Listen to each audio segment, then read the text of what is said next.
Titanic Open ladder. My name is Jake Hysterics, Aussie Penko. And with me, of course, is Nathan Mendrix Mendez. This is ACL's coverage, and we're glad to be here after a long time running. I've got to say that the games today have been pretty supreme. I can't say a lot better than expected, but I can always say it's been some good world-class games. Let's put it up definitely. There. The talent coming through is very impressive. I'm happy to see what comes through and just see now that we're going even further up the ladder, what these teams will bring in the next levels they'll take themselves up to once the rest of this stream continues. And I mean, you're fighting to become even better than yesterday. I mean, that's something that I think's from an anime somewhere. He's not in this game just yet, but we really see a lot of these players reaching out beyond their potential, and that's something I love to see. We move straight into the pick and ban phase, and Rek'Sai already gone, taken down by Avant Garde. Of course, we've got Avant Garde Academy once again bringing back their funk against the Abyss, and Abyss took down another personal favorite a personal crowd favorite of Passion Fruit, and that was something we didn't see coming. I know, we were following Passion Fruit for quite a number of games, and we really were impressed with the level of play they had, but Abyss, they seemed a bit shaky at the start, but they really pulled through in the end, and they came out on top. It was a very impressive play. That was actually pretty much the whole team working as one, really, to pull that out. Knocked it out of the ballpark, as I'd like to say. And Kalista Azir getting banned, Sejuani as well. We see Hecarim getting taken away from Mr. Skeletal. He played Malphite before, and that worked out to his favor. Triple Cheese with the Fizz. Ooh, there's the Maokai again. What did I say? I said Malphite.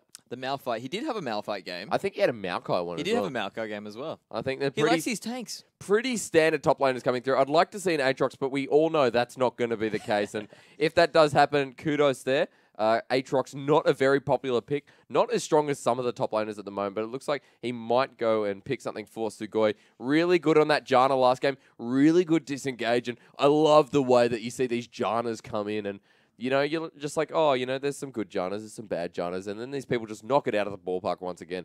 This Janna was at the core front of initiating these team fights, was at the core front of disengaging those really hardline those front carry tanks away from their carries. So as a Janna player, Sugoi does it really nicely. Yeah, definitely. There was quite a few moments in the game where Passion Fruit against Abyss was trying to sort of put the final nails in the coffin when they had those edges and wanted to push it a bit further. Yeah. And it was essentially the Janna going through from Sugoi just to push away all their engage, really stuff up any chance of them actually making any play happen. And then from there, they were able to re-engage and take control. And Monkey confidently goes for the Gragas in the jungle. One we've seen every game so far. And of course, the Janna gets locked in for Sugoi as expected. Skeletal on the Maokai. How can they complement this team comp? How can they do that? And Becky Gomez, obviously, this is the third time in a row.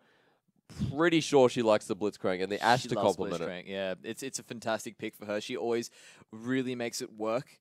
Every time those hooks pretty much land, and if they don't, well, probably better off that they didn't in most of the cases. Yeah, definitely. It was all planned. And addition locks in the Ashe. This is something we were expecting to see today, but haven't seen it until now. So finally has come out. The Jinx would be a pretty good counter to that, although Lucian even better to kite around a champion with no escapes.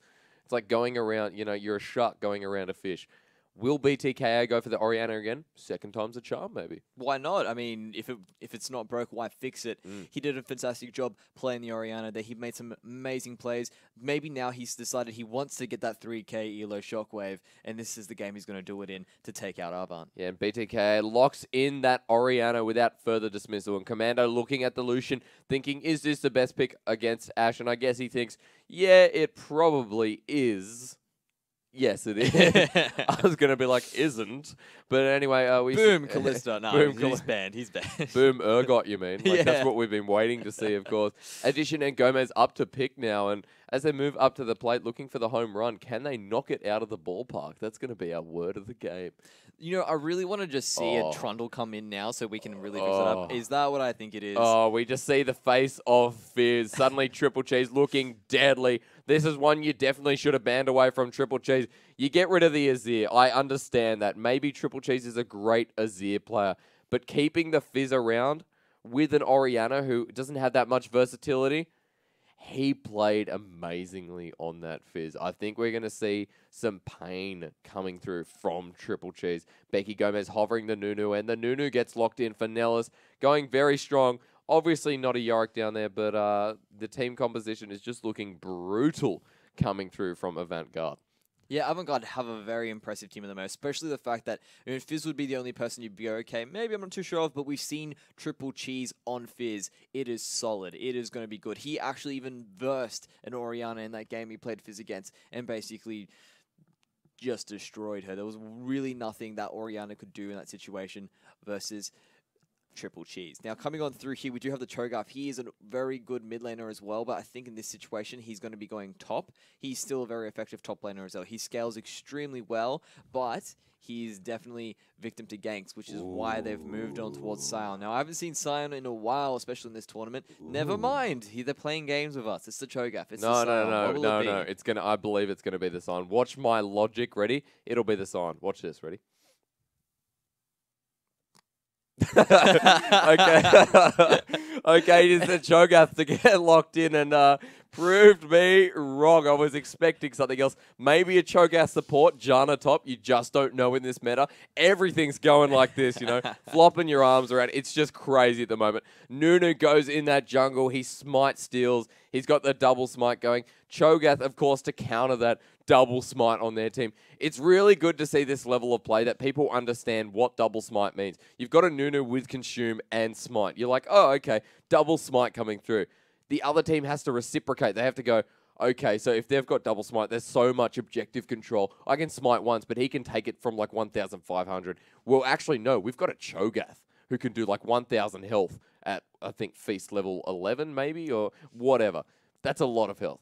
And then you've got a Gragas with smite, and Gragas just has so much lane control, whatever lane he pops in. So to counter that, they've done a really nice job of doing that, and Abyss just show why they're the team to look out for. Not saying that Avant Garde aren't, but I'm getting pretty excited. Look at the eyes. Just getting really hyped up to see if Avant Garde can actually defend this to a team that's coming through like a steam train. True, indeed. Avant-Garde would be the crowd of favourites coming through with this. We have our new Dark Horses, which originally was Team Passion Fruit. It is now going into be for our newly crowned team, Abyss. Yes. And, I mean, really, Cho'Gath, it's kind of hard to pull off that Cho'Gath smite with Gragas that Nunu has. Nunu can time it himself. He's sitting there like, no worries, feast smite. Like, he can do that. Yeah. It's very hard for you to try and counter it while talking through with your teammate. Okay, now I want you to feast now so I can do my smite at the same time. It's kind of hard to pull that off. It's just a shame that you don't see the Cho'Gath with smite. I mean, that is the meta. There should be... If I say it was the meta. If I say it's the meta, it's the meta. Okay, okay, no worries. Cho'Gath with the feast and smite. All right? He comes to Baron. Here's the situation play for you. Comes down to the Baron. You've got the Gragas, right? He's over here. Yeah. On the Baron. Boom, they're hitting the Baron. It's really low. They come in for a steal. You've got 2k health on the Baron. Suddenly, you go smite Gragas, smite Cho'Gath. That's already like, what's max level smite? 1,000? Yes. Okay, so let's say they're max level situationally. 2k health. Let's put the Baron on 3k health. The feast does another 1,000. And you're like, oh, where did the good times go? Oh, we're coming in here to challenge Baron at 2,000 health, but suddenly it's like that. Boom, change around. Cho'Gath is there. Boom. Thoughts? No, I get what you're saying, definitely. But it's still hard to beat a Nunu in a smite wall. Yeah.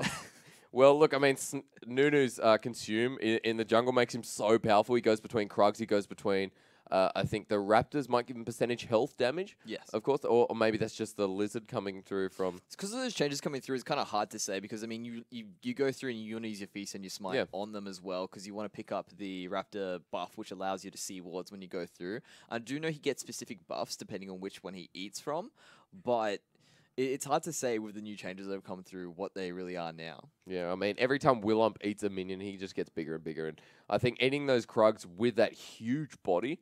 And then you add the Elixir of Iron. In that late game, he's about that big, right? So he fits the screen. And you can't get past him. You're going, do I go that way? Do I go that way? You don't know because he's so big at that stage. He's so tanky. And late game Nunu, although doesn't do any damage anymore with his Absolute Zero or his Snowball, it doesn't really matter because he's so tanky. He harasses you to death. With the red buff, it's probably better to give it to your Nunu at some stage, unless you've got a Jinx or maybe a Lucian. In this case, you do have a Lucian with Commando, but obviously wrong team. But if you've got an Ashe who can kite back, auto attack, do you give the red buff to the Ashe? Do you give it to yourself when you're harassing that AD carry? I mean, You give to Ashe. You give You it to Ashe? always want to give to Ashe. Nunu's got more than enough lockdown himself with his snowball. And on top of all that, it helps out the ADC more because the ADC is going to do more damage with his true damage locked in. The other thing that comes through with Nunu is that, he's going to be big as well. But the other big thing is that he's going to give a Blood Boil to his ADC. So his ADC having the true damage with his with the red buff.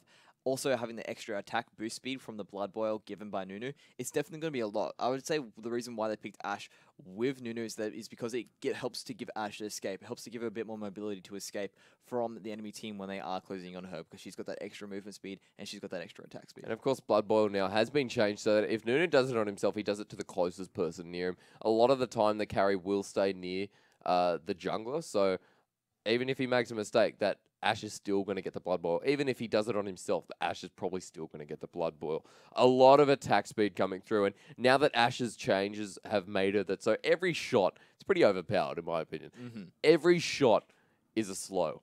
So like every auto attack. So if you're attacking at two shots a second, that's like, that's a lot of slow. And it scales with level. So you're level 18, you've got about 50% slow per auto attack.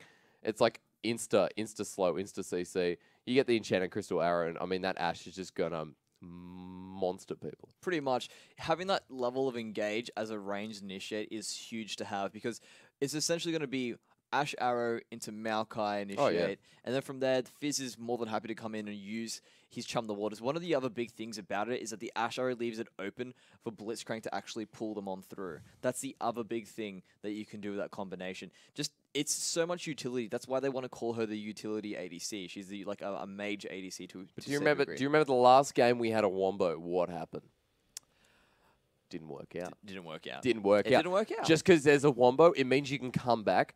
But if you can't effectively get off that Wombo, which is what happened last game, the disengage, the constant CC coming up, making sure that no one could combine anything. Nah tried to do that with the Absolute Zero. Didn't work purely because they were just like, all right, we'll disengage. We'll come back later, you know. Everything's down, Absolute Zero down, Wild Growth was down. And you're just like, oh, okay, cool, that's 2 ults down. Boom, straight in. Orianna Shockwave, CC, that's it. It's as simple as that. And if they can't get their huge Wombo combo, nothing's going to happen. As we move into an amazing game, I'm sure it's going to be. Of course, it's Avant Garde Academy versus Abyss. And Abyss Esports Black, they're looking so strong at the moment, coming in, showing us what they can do. And BTK is going to have to be scripted or reported for DDoSing because just teleported about 3 centimeters forward. So DDoSing attacks, beware, you know what I mean? You know. He was just using the poros on the side that he used to back before, just give him a little bit of extra spring in his step. Yeah, the spring in the step's what you need. Both teams invading here, or it looks like they were. Ward's going to be dropped there. It looks like Abyss might actually go for the red, or maybe they're waiting for an invade itself. The rest of the members of Avant Garde Academy, they do this every time. I love it. They go through this part of the jungle in here, this exact spot. See where Fizz is now. They always come around there, the exact spot. Teams haven't learnt by now that this is what they do. Okay, maybe we'll get red. Okay, Nellis is like, all right, maybe we should do a lane swap. Don't know what's going to happen here, but there was a ward spotted there for an invade. They're wondering where they are. Orianna might have to drop another ward because there's no ward coverage here. They don't know where they are to be precise. They might actually flash over the wall. I believe they oh my god. For it. Oh my god, BTK. That was amazingly well done. Becky showing us she is the queen of hooks once again. And they might go for a lane swap here. I think it's something they might want to do purely because you want to really keep that Cho'Gath down early. But they're just going to head on to their back to their normal lanes. It looks like they're going to try and see if they can catch them here on their way down back to lane. Let's see if it's going to be a pick for a pick. Let's see if it will be. Trying to pick them on the way down to the bottom lane, but they're not. They're just going to get the red buff instead. Not worth in a trade. You've just pulled the Orianna out of her wave. She's going to lose about 3 CS there. She's going to lose all respect and hope. And that max range Blitzcrank grab, pure genius. Pure genius indeed. They knew they could have done it. They even put the ward there just to make sure they could see her to see if she was hanging around in that particular area, just to get a free pull off. Look at BTK. Soak up all that damage. Once again with the Orianna. We saw this against a Fizz before, but it didn't matter as Mr. Monkey looking for some retribution coming through. Actually hits Becky Gomez. He's only hit level 2, so he doesn't have anything. Mr. Monkey has to force a flash. Becky Gomez with the rocket grabs. MVP. for now. Pretty much. It was a really smart engage. So let's go steal that red buff and go for a level 2 gank. Really put Chief under the board, well, under the hill straight away, or under the bus as fast as we can. Looks like Nunu's going to go for that red buff on the top lane and just pick it up as fast as he can. But then it didn't really work out for them. The flash was perfectly timed. That barrel roll didn't land. Then afterwards, Rocket Glad having to force the flash from Gragas himself. So now he can't flash body slam initiate on the flashless Ashe. So very well done by Avant to really come through and pull out as much as they could. Yeah, Skeletal looking very strong in the top lane once again. Remember, Skeletal was this huge initiator, but Miss Fish played the Maokai last game, looked very strong in it. Nellis makes an appearance up top, might actually force a flash, and then the flash comes from Mr. Skeletal, trying to disengage Miss Fish. Is he going to die this time? A really nice Rapture forces a flash out of Nunu. The red buff finishes it off, or should I say, the snowball does. Minions? Minions for the win. Oh, Minions. He's going to regret that one, forcing 2 flashes, getting a kill for a kill, and using all the summoners up, I believe, of course, you've got the double flash, but that's crazy there. That's a good trade for him. Definitely a good trade. The fact that he managed to also pick up a kill is what's big as well. You want to try and really hit Cho'Gath early. That rupture that he pulled off, which managed to knock them both up, that double knock-up really is what saved him there. If he didn't land that, he probably wouldn't have got them both dead with both their flashes as well. Well, not both dead, wouldn't have been able to pick up the kill on Nunu because he would have been able to get them quicker. Addition getting traded off by Commando as BTK looking to harass this Fizz out of lane. We remember how this happened. He just waits for his 6 and he does this. Boom. Even the command protect takes a tiny bit of damage, and that's what matters. Although Triple Cheese just got traded off really badly there. Yeah. The big thing, though, is Triple Cheese is still keeping up with farm. That's something that really shouldn't be happening. Ooh. Sugoi might have been caught. Sugoi, but it doesn't matter because Gragas is down here actually looking to get in addition, and that was just not the best body slam coming through. Nellis harassing BTK in the mid lane, and I feel like that body slam could have been a little bit more precise. No, it definitely could have been, but I think he couldn't really factor in the flash coming from Becky Gomez. That was out of the blues, to be honest. And then his rocket grab also was a little bit misplaced, probably because he had the flash and wasn't ready to actually follow up.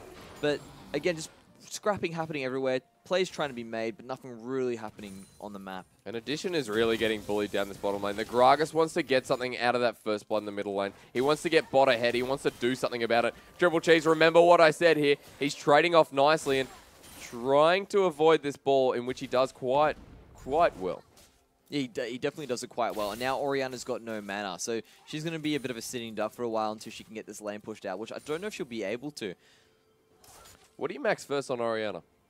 In this situation, I'd max a shield. So you'd max the protect. Yes. The W. Yes. So that way max that. You wouldn't max it because you're expecting Fizz to try and all-in trade you. And if you have your shield up, he won't be able to, and you're able just to throw some wind-up attacks onto his face. Oh, okay. Well, look, I mean, when they reach 6, I guess the protect will really do quite a lot. But we have to keep an eye on that. The Rapture hits Mr. Skeletal, and the trading continues from the tanks in the top lane. The the level 6 has not been hit by Miss Fish just yet. Gets pushed out by the really strong Maokai, and he's going to rush his 6, try and rush into this Cho'Gath. The scream goes out, misses Skeletal, and it looks like the top lane might be in the way of Skeletal for the time being. Yeah, definitely. Although once Cho'Gath gets his level 6, he should see a shift in his favor. He's one of the better scaling out of the two. He's always going to remain there, but he's used his ultimate. He dodges the rupture. He knows Cho'Gath doesn't have his 6 just yet. He can't do anything about this. The damage goes off on Miss Fish. Not enough to finish it off. And going to push the Cho'Gath back home.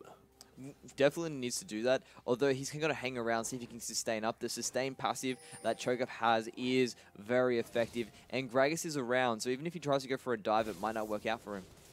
Cho'Gath has his nom, so he gets a little stack to start it off, and here begins the health. Here begins the outrageous damage. Skeletal knows that he's used Feast. Yeah, and he's hanging around in the right area there. Looks like he's just going to walk away. He doesn't have enough mana. He doesn't have enough mana, so I'm not sure what the whole idea of that was. Maybe to use the Feast, maybe to encourage a gank coming up, but it looks like the wrong jungler's coming up to this top lane. We see the Gragas coming up, and Miss Fish going to push the lane. Maybe an in-lane gank from Gragas, but he's turning the other way. Yeah, he's not really... You really don't want to try and gank at me, but as... Oh, not again. Here we go. Triple Cheese looking for the kill. He gets the ignite. He flashes away from the barrel from Gragas, and We have started again. Is it going to be like last time, ladies and gentlemen? Are we going to see like a 12 for 3 Fizz come through who just chomps a 1v5? We don't know, but we're scared. We are definitely very scared. Although, to be honest, he will become fish food for Cho'Gath the way he scales. But if he's able to dodge those initial ruptures or those initial silences, he could be even big there coming through. But essentially, a beaten down Orianna and a fed Fizz, not a good sign coming through. He's already got the Sheen. That's a scary thought. Becky Gomez going in for Commando, but actually gets CC'd quite a bit. The W, the overdrive, actually works against it. This is what I was talking about, maybe not used in the best environment. The overdrive, now you lose 30% of your movement speed, which is about 306. That's not what you lose, that's what you get down to. Definitely. So as a Blitzcrank, that is so potentially disrupting. And Mr. Monkey, we're going to wait for the steal again. Oh, Nellis. He doesn't get it, though. Oh, wow. I can't believe he didn't actually pick that up there. Mr. Monkey got out of there with it. He smited. And then Mr. Monkey smited, got the red, and the consume went at the same time. So a bit of misplaced timing coming through. Cheese takes a lot of damage, and misplay coming through from the Nunu, I think. Yeah, definitely. But looking down on this bottom line, I'm very surprised to see Ash is actually up. She's 72 CS to 55 as the tree jumps onto Miss Fish. This always happens in the top lane. The tree thinks he goes in and, oh my god, through the minions. Who could have believed it? Becky Gomez, hit point accuracy 95%. Pretty much. The only one that she missed before was because she had to flash immediately beforehand. And really, Becky Gomez is just such a menace. All is forgiven. All is forgiven, yeah. All is forgiven. Everything's fine. But just to say that, it doesn't mean Sugoi's not playing amazingly. For the time being, we're seeing so much great hurricanes come through. We're seeing the fact that the disengage is real. And of course, Jana being the disengaged princess, or what did you say? The disengaged queen. Queen, princess. Okay, same thing. But, you know, it's still both supports playing very well for the time being. Keeping those ADCs alive. As we've seen Enchanted Crystal Arrow come out, Ash has used her Q, getting those 5 shots at a time. But Becky Gomez looks for the pull. Nicely timed flash. Very, very Sugoi. Sugoi. That was brilliantly done there. We say Subarashi. Here today we're teaching Where's Japanese. Anime is cool. He'd be loving this right now. Oh, he would. They'd be having a bit of a chat while the game's going on. I'm surprised we're not seeing that now. Miss Fish looks for a rapture in terms of where Skeletal's going to move. Doesn't get it, but trading continues up in the top lane. The Cho'Gath actually 5 CS ahead. Yeah, he's definitely doing a good job there, considering he was taken out early by Nunu. The fact that he's actually up in CS is a godsend for him.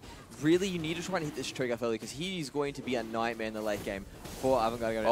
As it goes Uppercut through. to the face comes from Monkey, and all of the members are in the Dragon Pit. Fizz trying to use his ult to disengage them, get them out of the pit. Very nicely zoning there. Skeletal might look for the teleport, but he's scared of the rupture. Both members, I would say, have it, but actually Miss Fish doesn't have his teleport. Skeletal could have gone down there then, made something of it, but nothing happened. No, it didn't need to, I guess. No, they already picked up the dragon. Why would they push their luck? Why would they try for a team fight that they don't need to go for? Yeah, Cheese in the middle.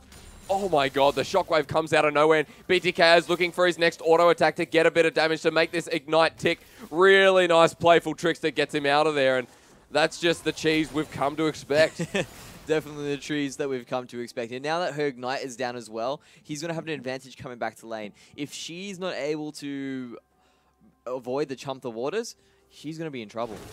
Miss Fish is in a bit of a pickle, man. As we see Nellis, he's going straight on him. He doesn't have the red to slow, but the absolute zero is going to chunk. He actually flashes out of there, though. That might have saved his life. The Rapture really well placed, as well as the Feral Scream. He goes for a nom, but it's not enough to finish it. Mr. Skeletal goes in. The Gragas barrel is looking for its victim, but he doesn't find it. 4-1 for the time being, and we're going to move to a tea break. Pretty much. He's got, unfortunately for Cho'Gath, he doesn't have that gentleman Cho'Gath skin. No. Imagine if he did, he'd be like, up you go. But unfortunately, he doesn't have that. A tea break would sound fantastic, but Triple G's looks like he's going to try to see if he can pick up something on PTK. He's stopped the shield. He's going back in. Oh my god. Once again, the Ignite gets popped, and Chum the Waters is there looking for playful trickster. He does get it quite easily. Jana trying to CC that, doesn't get it. Addition and Commando 1v1ing down the bottom. Is it going to be an outplay though? Yes, it is. He goes so close range that it gets the minions instead of him. And Addition props to there. He's not renditioning, but he's doing quite well. That was a fantastic flash away to avoid the piercing light damage coming through from Lucian there. And it was amazing how she managed to pull that through. Very good outplay, going through, dodging from side to side to make sure she could stop getting hit by Lucian. And then from there, he tried to get through and see if he could hit her with the culling, but she managed just to heal out of most of the damage as well. So very well played by Ashe there. I can't believe we're saying this, but the Ashe just 1v1 the Lucian. Although 20 CS ahead and had the pickaxe, I think actually just went back and got the pickaxe. The fact is the Ashe flashed so that the Ardent Blaze didn't hit, the Piercing Light maybe as well, I think. And we just saw the Lucian pull out the culling, look for that extra damage, where in reality, I think it would have been better to actually just wait for your Relentless Pursuit, get the double shot off, and you'd probably do more damage, hopefully get a crit in there if you had crit runes. Definitely, but now that Ashe is ahead, it's going to be very hard for Lucian to make anything happen. Looks like Becky Gomez is looking to make an entrance into the bot lane. She just decides to walk on in instead of try to run on in and see if she can get a pick. But Chief Edition is just going to be fine now. Oh, BTKA is going to be careful to engage on this Fizz. The Lich Bane is making him such a contender in this game already. Rapture hits the Maokai, and it's just bullies after bullies going after each other. Pretty much. He's finished up his Righteous Glory as well. He's going more for a tanky, engaged Maokai instead of one going for that Rod of Ages, which is what we see Cho'Gath doing. Cho'Gath benefits a lot more from that. Nunu might be caught. Nunu in the top lane just sneaks his head around. He's okay for the time being. Triple Cheese goes straight in on BTKA again. Chum the Waters is out. That low cooldown is a bit ridiculous as here comes the Nunu with the flash, and just the absolute zero slows him down. Gets the kill. Nellis walks out of there with a high ego. Pretty much. He definitely does walk out with a high ego. He didn't need to use his absolute zero. The Ice Ball was more than enough. Triple G's just doing fantastic damage there. Yeah. It was more than enough that they needed to get Orianne out of the lane, and then that pickup as the Astro goes in. Here we go again. The Enchanted Crystal Arrow goes straight on Commando, but Segoy's the one taking all the damage. The ult goes off, but is it enough? Oh my god, somehow Becky Gomez's passive picks it up. A nice Relentless Pursuit, only just out of range of Becky Gomez's Rocket Grab, and that's a 1-for-0 trade down bottom. Very well done, and that's the power of Ashe. That engage that she has, the initiation, really stops anyone in their tracks. And if you're caught out, she's going to do a lot of damage to you. Fizz 2 for 0 for 2. Already scaling, going for his second blue buff of the game. He's got so much damage coming through. And if you were Orianna, I'd be a little bit scared. 0 for 4 for 0. You've got the Athene's Unholy Grail. You probably need a bit more damage. That Rabadon's might be the best choice, purely because if you get Fizz in a bad situation, which you have before, you can do the damage to stop him. It might be the case for her. She might benefit more from picking up that Zhonya's Hourglass as early as she can. That way, if the Chum of Waters does go on, she can simply Zhonya's it. But again, that is a sacrifice you have to be willing to take. Do you want to have more damage, or do you want to have more defense? And to be honest, you really need her Rabadons to be more effective in team fights. But the problem is, will she be effective if she keeps dying? Yeah, no one really got a kill across the board. Cho'Gath, the only carrier at the moment, built into the Rod of Ages to start off with the double Dorans. So a lot of AP damage coming through for this early to mid-game stage. He's going to be a big contender. He's going to be their big hope. Monkey already got the Cinderhawk built with a Sightstone. Really good passive play coming through. Of course, Unholy Grail already built. We haven't seen the Lucian build his first item yet. Obviously going to be the Infinity Edge to start off. And then the Janna, of course, the Sightstone. There's the hope candidates coming through, of course, from Absolute. Sorry, same. Abyss. Abyss, of course. But look, I think we really need to have a look and say, can they catch up to this lead that's created? It's a 4K gold lead, and they're looking so strong from Avant Academy.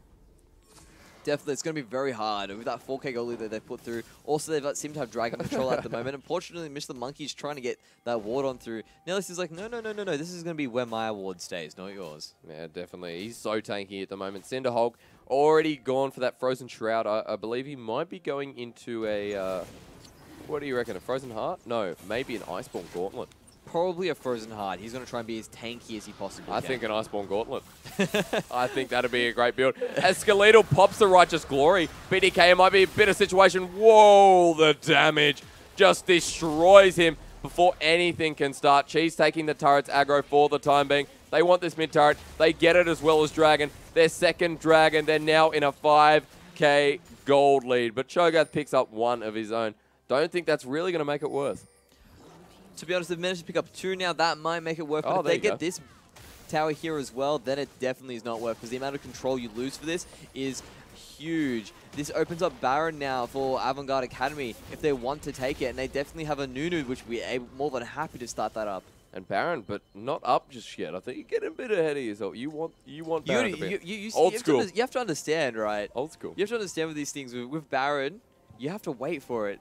You need to be ready 2 minutes beforehand. So now they're going to probably see that all the wards are going to start coming out for Baron. I know, just Baron used to be up at 7 minutes, man, or something like. Didn't it used to be up from the start? Something pretty crazy. I remember seeing Nunez actually solo Baron at 12 minutes. Oh boy, oh boy, oh boy. The consume and adapt is real. And Cinderhulk, of course, being a really strong item. Nunu picking it up. I think with his Absolute Zero, going to look very strong in this mid-game stage. Not sure if the mid-game can be defended by Abyss. No, it's going to be very hard indeed, because even if you're going to try and see if you can avoid the damage coming through, if anyone gets hit by Asher's arrow, you're in trouble, because that is all the engage you need. And the thing is, it's going to lock down for a lot of things. It gives a free Chum the Waters for Triple Cheese. It gives a free hook for Becky Gomez. There's a lot of things that you can do if that arrow hits someone, and they're going to die, most likely. Yeah, I'm waiting for the cross-map Enchanted Crystal arrow to come through from Edition. He's already got his Infinity Edge. He's moving towards the Zeal. Maybe a Static Shiv, or maybe we'll go the smart thing and go for the Phantom Dancer, which is very popular at the moment. Static Shiv fallen off quite a bit, especially since the movement speed is needed. And that extra attack speed at the moment for Edition, who has so much slow, be very useful. I definitely would be. I think he'd probably go for the Static Shiv on Illusion, because it's all about coming through and doing as much burst damage as you possibly can. Probably for Ash, you'd probably go for the Infinity Edge. No, sorry, not the Infinity Edge. Oh, the Phantom Dancer. Same thing. Enchanted Crystal arrow goes past everyone in that fight. Not going to get the Gragas, not even going to get Commando, but Nellis does a lot of AP damage for the time being. Remember, it is still before mid-game, so we're not going to see too much as Becky Gomez looks for a rocket grab, finds it on Monkey, but takes the full force of the culling as the shockwave comes in, and Edition just gets bursted down. Absolute Zero not to take anyone for the time being. Skeletal and Cheese just gets zoned out by the Gragas barrel. Is it enough? Chum the Waters goes on the side there. Can you put Miss Fish into it? Yes, you can. And Cheese goes over the wall looking for Oriana. Nellis finds BTKA, and Cheese is just going to devour him whole if he can't already. There it is. There's the kill. Now Commando has absolutely no mana. Skeletal survives by nothing for the time being. Cheese is so big. He doesn't have Chum the Waters just yet, but it's on a pretty low cooldown. If he can pull this out, he might be able to get back in there, but he's just going to take the 2 kills and remember that this was his day. And this is the problem we were talking about with Ash before. She doesn't have any escapes. The moment she got caught by that shockwave, she was deleted almost instantaneously. And that opened up a lot of combat capabilities for Abyss in that situation. Although everything was played, Triple Tree's in trouble though. Once again going for the 1v3, but it's a little bit too early for that, mate. Chief Edition picks up a kill in advance as well. And there we go. That's still trading 1-for-1 in that situation. But again, going back to what happened in that particular team fight before where everything went through, they were very well done by Avant Academy to actually come through and make it a 3-for-3 trade. Skeletor just got away. Very, very smartly. Yeah. He was very lucky that Scuttle Crab happened to be in that river at that particular point, because he was able to use his Twisted Advance to get out of range from his pursuers. Yeah, luck. You were talking about it before. Maybe there is such thing as luck. The Jana, very curious enough to see that we see Segoy has picked up the captain bonus. So anyone who goes towards him is going to get that that extra movement speed.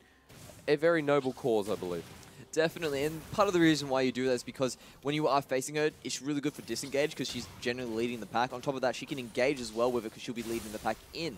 So it's a very big buff for Jana in general because he always seems to be one of the fastest people on the Rift. Yeah, and look, with Jana, you don't really need that extra movement speed. Home guard's fine, but to be honest, you're already walking out at about 500 movement speed anyway. And doesn't look like Abyss has any clue that this Baron buff is going on. It's going down so fast as well. No one really taking too much damage for it. Cho'Gath going to pop his head down, but it's way too late, mate. Here comes the double smite. Bang, or not, or not, or not.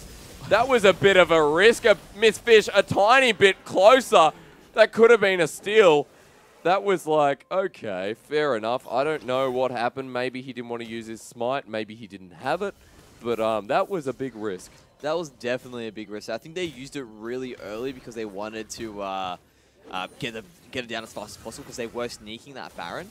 But in that situation, they're very lucky to definitely not have that Rupture steal the Baron away. That was just on the tip of his hitbox. But then that worked out in the end for them. I guess you could call it luck.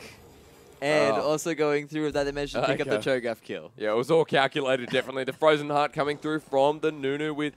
He's got quite... Look at the movement speed bonus with the Blood Boil and with the Janna. It's about 558. And looking at the Captain bonus, it just stacks on top of that as well. Monkey picking up a bit of vision control coming through, but for the time being, you've got Baron buffs pushing. Fizz down the bottom. You got 4 in the middle. You're going to have to stack up because the third Dragon's up. Pretty much, and that's going to be a very crucial buff also going through for Avant. As we always say, it is so good to have that extra movement speed. No one can really also 1v1 Fizz in the bot lane, so it's fantastic they've got him split pushing there. And they have Becky Gomez seeing if he can push it through. There is a lot of wards in that jungle there, so it still belongs to Abyss. But look at that arrow damage coming through from Magician. My god, if it's not broken, don't fix it. And Ashe is definitely broken, so gotta fix that going on there. The Enchanted Crystal Arrow is up, looking for a bit of engage to come from the Ashe, queuing up her 5-arrow frenzy to come in there. And Monkey gets pulled by Becky Gomez. Once again, the Enchanted Crystal Arrow hits, forcing a bit of a body slam to come out. Commando is in a wrong position to be at the time being. The culling goes down that lane, but Nunu takes the majority of it. Miss Fish is behind Skeletal, and there's a bit of messy positioning coming through, but they will get the bottom turret after that very wacky play. Yeah, definitely. And that was almost, I'm pretty sure that was a blind hook coming through from Becky Gomez. They thought, hey, you know what? They're probably starting the group around this mid tower. I bet there's a pull here now. There we go. There we go. Almost got that one as well. Miss Fish goes for the Rapture to send people flying into the air. PDK has a lot of wave clear for the time being, but the Baron minions going to provide a lot of support for them. Rapture coming in, dodges it quite nicely. They might move to maybe securing a bit more vision or getting that mid lane. Yeah, definitely. They've got a lot of moves around the map. The last infrastructure that's not inside the base is in that top lane turret there. That's probably going to be their next move. They seem to be grouping up around there now. Ashe is just hanging around in the bot lane, though. She's going to sit around, get that Scuttle Crab, and probably pick up some more farm for herself. Yeah, she just goes through the jungle. She's already got 208 CS for the time being. 2 items spike coming through there. Scrying Orb, really good for the Enchanted Crystal Arrow. Excuse me, but then you've got the two E's coming through from Ashe. Those 2 birds that provide global vision now if you send them in the right place, and that's pretty overpowered. There's probably not a place she can't hit. Pretty much. It gives her all the tools she needs to really make sure she lands those Enchanted Crystal Arrows, but the question is, will she be able to from that cross range? I don't think she really needs to. She only needs to be able to hit it from about you know, maybe 3 screens of length. If she manages to get those off, that's more than enough room for everyone else to just collapse on in and take out whoever she hits. Yeah, well, cross map is still the way to go, I think. I'm ready to see these clutch crystal arrows come through. It's a shame she didn't take teleport, otherwise we'd be talking a very different game. Mr. Monkey sends out that, that's what we were waiting for, the clutchness to come in, but Mr. Monkey's dead anyway. Nellis picks up that one, and the top turret's getting sieged. Pretty much. Just the damage coming through from Triple Cheese at the moment is disgusting. Once he gets that Chum of the Waters on you, you're pretty much a goner. Even though Nellis was the one to pick it up, I'd say all the work was done by Triple Cheese there. Triple Cheese is huge at the moment. You don't want him in that backline destroying all your carries. You've got to take him out, otherwise this turret may go down. Baron buff is down. They've gotten 2 turrets for it and a couple of picks. Definitely worth, but can they keep up this pressure? They definitely can. Avant Academy have shown time and time again that they are very capable of pushing through and making sure they have that pressure on the map at all times, taking multiple objectives across it. And they have the siege team for it as well. Ashe has a pretty decent range. If you get hooked by Becky Gomez, you're also going to be in trouble. There's a lot of things they have going for them as they push 2 lanes at once. Triple Cheese is doing a lot of AP damage. The shockwave goes off really nicely dodged there as Mr. Maokai just flew up and down in the air. The shutdown gold bonus goes to Commander. That's really going to help him, but he looks for the middle lane turret to clear that out, and the turrets are going down. It's a 5v4 now, but I love how Maokai flew. Love it. He definitely tried to get away there. There's not much you can really do once that shockwave lands. That, like you said, a fantastic playful trickster from Triple Cheese to get away from the shockwave. He is just fantastic at timing what he needs to, and probably why he likes playing Fizz into Orianna. He's able to predict what BTK is going to do and perhaps most other things. But Mr. Monkey's trying to land something here. Such great kiting coming from Nellis. He just dodges 2 things at once, the Rapture and then Mr. Monkey's barrel roll.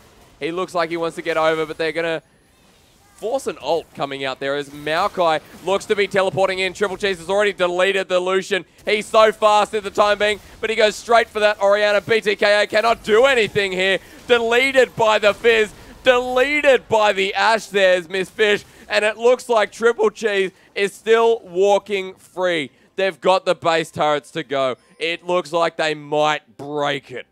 Well and truly, Mendrix. Definitely, and they're using their tanks to tank it up. Skelter's just like, yeah, no worries, just give me a second, I'll get this. Just come on, hurry up, hurry up, hurry up. Becky, your turn. No worries, then now they're going to go through, just get that inhibitor for themselves. And now that that's free in that regard, they're also pushing the bot lane as well. They're taking 2 turrets. They're going to get 2 inhibitors for this. Fantastic play from Avant Academy. The base is well and truly broken here. Addition doing so much damage, pushing down those turrets. Looks like the Lucian wants to find something here, but he relentless pursuits away before the Ashe can get him, but oh, you pulled back into it. Ashe is still there, doing so much damage. Really nice ult coming from Janna as the Gragas looks for Nellis, and Nellis just too tanky at this stage of the game. You don't want to have him targeted. Fizz, is he still there? No, he's actually gone back for the time being, so 2 inhibitors broken. The top is pushing really hard for the time being, and Becky Gomez continues to land those crucial rocket grabs. Pretty much, she's doing amazing work as she's done every single time she has played Blitzcrank. But going on through there, the other thing that this team have now, not just Becky Gomez, is that Baron's up in the next 10 seconds. Everyone's backing up to make their way through there. Dragons will follow up there in the next 30 seconds. So you can see them easily rotating between those two while the pressure on the inhibitor is up. Fizz finally built his Rabadons there. Already had the Zonyas, or maybe you already had the Rabadons. We haven't actually had a look at Fizz. We've just been talking about how fed he is, how much damage he's doing, and Fizz is crazy in this mid-game stage. Triple Cheese has found exactly what he wanted to. Oh my golly gosh. The Flash title Trickster just demolishes Lucian. Add another page to your book. You've got to finish. I don't know what I just... Triple Cheese is just amazing. He really is on that Fizz. You want to get that thing banned out away from him. And just look at this. Baron 4. There's not much they can really do. It just goes down so quickly, and Triple Cheese on this Fizz is an unstoppable force. You need to ban this away. This is what we were saying. Why give Triple Cheese so much comfort in this pick? His Fizz is not even popular by meta. It's just popular by him. All he has to do is play his Fizz. He's played it into an Orianna many times. And Orianna, not the best pick for him for the time being, but it's just the worst thing you could possibly do at the time being, you know? Pretty much. And they're just barreling through now. Ashe easily takes that turret away. And Nuna's just walking in. They haven't started anything. There goes the arrow. Miss Fish is taking the Enchanted Crystal Arrow so quickly there. The 3rd inhibitor goes down off the game. The Gragas barrel goes straight into Cheese, and it doesn't do anything except send Triple Cheese right back into that inhibitor. He's still alive. He's still dangerous. You can't leave your eyes off of him. I don't know. He's just crazy. You can't take your eyes off him, Mendrix. He's going to do something crazy like in the back there, Chum the Waters looking for something. Triple Cheese just takes him out. The Absolute Zero does so much work in that back line. The Ashe, though, on the Janna, huge amount of damage. Triple Cheese again gets another kill, and the Cho'Gath tries to do something, but what can you do in this situation? The rocket grab from Becky Gomez to finish off, and Triple Cheese 7 for 1. Nobody died more than 2 times on that side. The hardstyle music comes in. It tries to settle me down, but it hasn't. No one died more than 2 times on Avant Academy. Abyss played really well, but against a team that's so brutal at the time being, what can you do? Triple Cheese on the Fizz. Ban it away. Ban it away. Fantastic team synergy across the board. Yeah. On top of that, they have amazing mechanics on all sides of the lane. They have a team you have to watch out for. And definitely ones that hopefully they can get enough points to put themselves into the Oceanic Challenger Series coming through. If not, I'm sure they're definitely going to be a contender coming up in the next few months. Yeah, hopefully eventually. That's what all teams want to do. They want to move towards that pro scene. And whether it's a long road ahead, but it doesn't mean you shouldn't start now. Of course, Avant Academy looking so strong at the time being. Can anyone stop them? That's my question to you. That's what we thought about Krispy Kreme crew, but Avant Ascension, Academy Ascension, just like Azir. Back in the old days. Just back in the old days. They're so strong at the moment. Got to put down that Fizz. Can't leave that open. But we will be right back with you after a little short break for ACL's coverage of the Oceanic Open Ladder. We'll be right back.